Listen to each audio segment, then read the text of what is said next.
Guys, so today I am doing the 10 books that I am thankful for.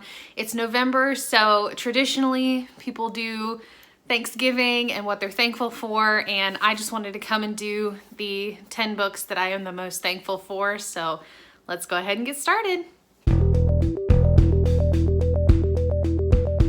This first book has significance towards this channel specifically, and that is Vicious by V.E. Schwab. I am thankful for this book because it is the very first book I read on my booktube channel. If you go back way to the beginning of this channel, to my very first reading vlog, I was reading this book. It was really good. It was actually a really positive way to start this channel, and I will forever be thankful to this book in particular. This next one is my very loved copy of Fangirl by Rainbow Rowell. This book came into my life in a very dark point. I had just left Bryan College because college was not for me. I am that person that is like very, if I don't know 90% of the people in a room, I kind of get a little anxious because I like being the center of attention, but only in the group of friends that I have, like people that I'm familiar with.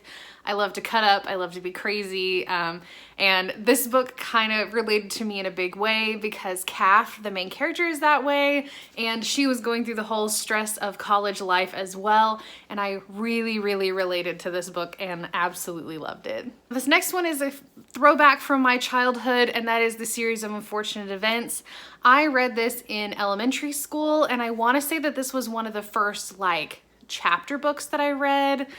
I love this series. It carried me through elementary and middle school. I remember crying when I read the last one just because over the course of those years, it had come to mean so much to me. This one may seem a little odd that I'm putting it on this list, but that is The Selection by Kira Cass. Now, this book actually taught me a lot, and that is to not be ashamed if you really like something.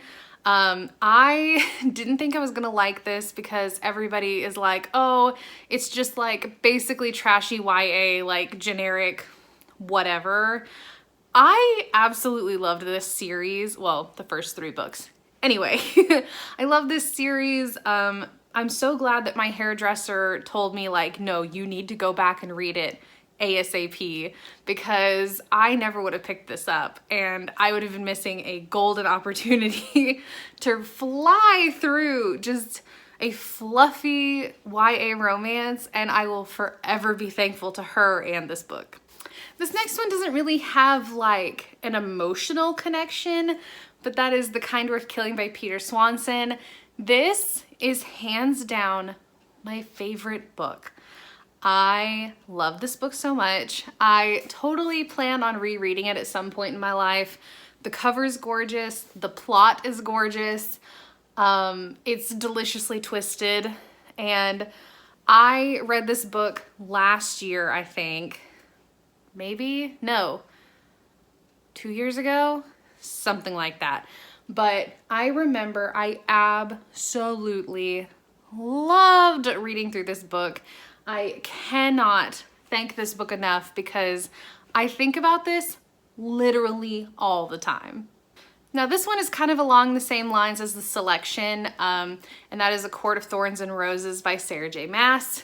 This book I am specifically thankful for because I picked this up knowing that it was really overly hyped, that everyone was talking about it, and I was so nervous because I had read Throne of Glass and Crown of Midnight by Sarah J. Maas, and I loved both of those. And so I was like, well, am I gonna like this one? Am I like, is this going to like ruin Sarah J. Maas for me? Because it didn't sound like something I would be super interested in, but this is my favorite series I've ever read. I love Sarah J. Maas. I do believe she is technically my favorite author of all time. I don't care if you all don't like her. I don't care if you all don't like this series. Do not come in the comments telling me that this is a horrible decision because it's my choice, not yours. I love this series to bits. I was so happy when I read this and I was like, I'm obsessed. I need the next one immediately. I have recommended this to so many people, and this series really like kind of sold me on the whole, yes, you can read series, yes, you can be addicted to them, and yes, it doesn't matter if they're super long or super short. It's what's inside that counts, and I will forever be thankful for Sarah J. Maas and specifically Feyre and Rhysand. About said his name wrong. Now the next one I sadly don't have a copy of, but it is the first book that I remember ever just falling in love with, and that is A Cricket in Times Square. I loved this book as a child. I remember I used to check it out from my library every single year around the same time, and I would read it, and I loved it. I need to do that again because I really missed that book. I think the last time I read it I was 12, so that was 13 years ago. I need to get back to it, but that honestly, like, that book is probably the start of me reading as a young child. Now this one, I don't know. I feel like you all might have guessed that this author will be in this, but this is The Last Time I Lied by Riley Sager. This is the very first ARC that I ever received on NetGalley. I loved this book, and it has since like opened the doorway to me finding one of my favorite authors ever, and that is obviously Riley Sager. I love every single one of his books. They get better over time. This book literally like changed the game for me as far as thrillers go, because this one was the one that kind of introduced me to like, yeah, you can love thrillers. It's okay. You don't have to just read fantasy and whatever. And I cannot thank this book enough, especially because it came from NetGalley and I had no clue what it was when I like tried to get it.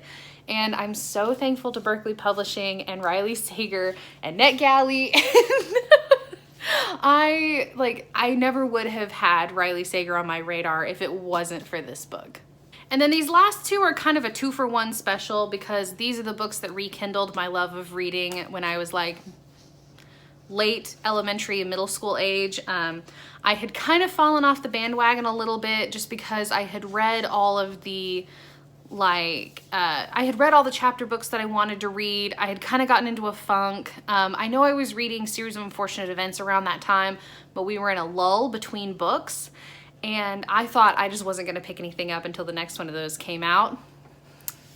But then I started reading Harry Potter and Charlie Bone. I love both of these series, and honestly, I just wanted to hold this up because I love these new illustrated books, but it's heavy, so I'm gonna put it down. I loved both of these series dearly as a child, or as a middle schooler, just trying to escape life pretty much, because we all know middle school sucks. Like, it's the worst. But anyway, both of these series kind of got me through middle school, and I had finally gotten to read the books that like all of my friends were loving, and I went and saw the movies because they were coming out at the time, and it was just awesome, and they're a huge chunk of my childhood, and I will forever be thankful for that. So yeah, those are the 10 books that I am the most thankful for at this current moment. I'm sure there are hundreds of other books that I could mention, but of course we don't have time for that for a video. If you all want to tell me down below what books you're thankful for, or if you agree with any of the ones on my list, do not disagree. I will delete those comments and pretend they never existed.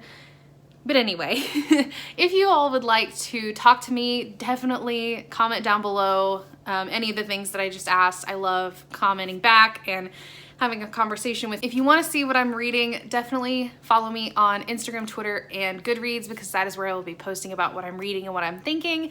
And if you all want pretty nails like mine, I have my Color Street link down in the description. That helps fund this channel and fuel my reading addiction. Please do not forget to like, comment, and subscribe, and I will see you all next time. Bye!